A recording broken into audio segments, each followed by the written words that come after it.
It's the lunch rush at Slap's Barbecue in Kansas City, Kansas.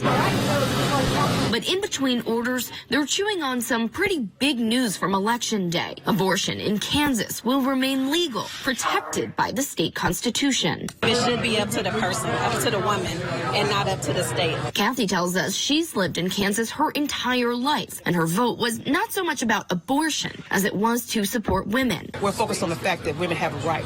That's my concern. What you do with your body is not my business.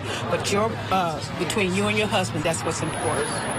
And the fact that as a woman, you should have that right. The result itself is noteworthy, and the nearly 18-point margin even more so, considering Kansas's conservative roots and its deep ties to the anti-abortion movement. Coalition of voters across the political spectrum came together today and voted no.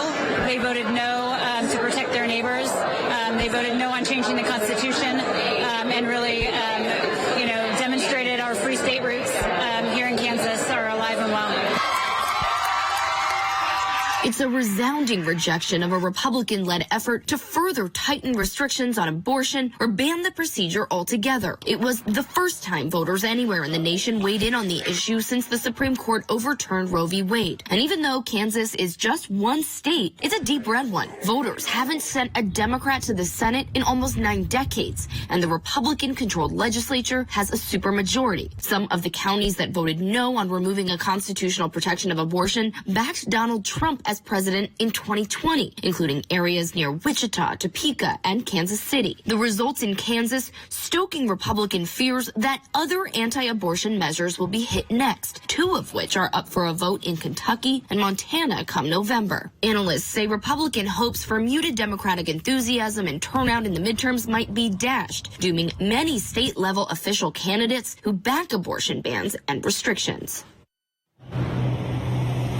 And Chance, what is interesting about the state of Kansas is they have a Democratic governor, but that's pretty much where it stops along big party line issues. They've not only had this supermajority that we just talked about, but they have controlled Republicans, the legislature, for about 30 years. They have not sent a Democrat to the Senate since the 1930s.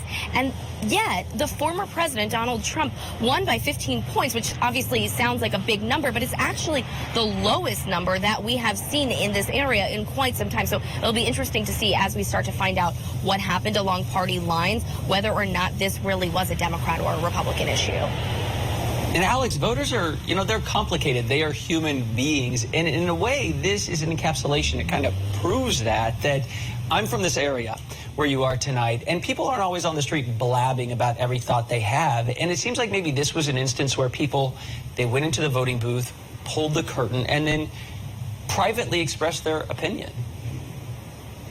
Oh, yeah, I heard that from many people. I mean, just the 2 women that I interviewed today for this story, they wanted to give me their first names but not their last names. Even though they were vocal in that they believed a woman had the right to choose, they didn't want to necessarily give their full names. We heard from another woman yesterday who went to a polling center near Wichita who didn't tell her husband that she was going to vote because she didn't want him to know that she was going to vote no on this. And so it's interesting to see that even though people are reticent to talk about this maybe in public, that when they went behind that polling curtain yesterday, that they kind of had the same opinion. So it'll be interesting to see whether this brings more people out to talk about this issue more openly.